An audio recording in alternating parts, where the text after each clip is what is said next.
அவர் முன்னாடி போய் லட்சையை விட்டு கெஜ்ஜையை கட்டி நாம சங்கீர்த்தனம் பண்ணினாதான் அந்த பாண்டுரங்கன் திருப்பி பார்ப்பார். நாம கீர்த்தனத்துக்காகவே உண்டான ஒரு மூர்த்தி இருக்குமானால் அந்த மூர்த்தி பண்டரிபுரத்தில் இருக்கக்கூடிய பாண்டுரங்கன் தான்.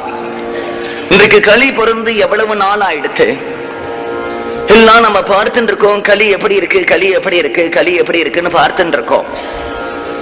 ஆனா இன்றைக்கும் நீங்க பண்டரிபுரம் போனேலானால் இந்த பண்டரிபுரம் களியில உட்பட்ட ஒரு க்ஷேத்திரமா இல்ல களியில உட்படாத ஒரு க்ஷேத்திரமான ஒரு சந்தேகம் இருக்கும்.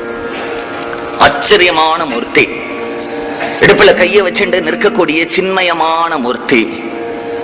அந்த மூர்த்தியினுடைய மகாத்வாரிலிருந்து நடந்து வந்தா அங்க அந்த சந்திரபாகா நதி ஓடுறது. பீமாங்கிற அந்த நதிக்கு பேர் உண்டு. சந்திரபாகா சந்திரன் மாதிரி வளைஞ்சிருக்கிறதுனால சந்திரபாகா. அந்த சந்திரபாகா நதியிலிருந்து ஏறினோமானால் படிக்கட்டுகள் இருக்கும். அந்த படிக்கட்டிலிருந்து நேரு நடந்து வந்தா ஒரு சின்ன பஜார் இருக்கும். அந்த பஜாரோட வந்தா கோவிலுக்கு வந்துடலாம்.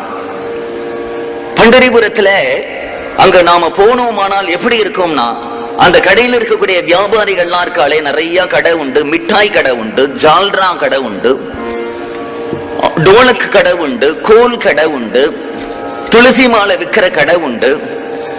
அந்த கடைகள் எல்லாம் இத்தனையும் வச்சுட்டு இருப்பா இல்லையா, அவர்கள் எல்லாம் வியாபாரம் வந்தா வியாபாரம் கவனிப்பா.